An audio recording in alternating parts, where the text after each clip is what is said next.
Kwa Mpoyoka Luinzo tunatengeneza viatu vya Kimasai vya design zote. Karibuni wateja. Kama hiki ni cha mtoto, ni namba 35 ya namba 35 kwa bei rahisi tu.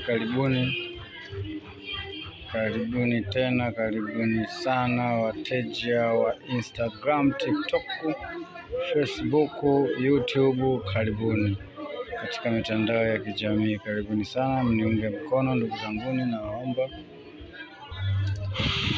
Kazi hii inaitengeneza mimi mwenyewe Mpoyoka Luinzo kwa mikono yangu yote miwili. Kwa hiyo karibuni ndugu zangu, asante.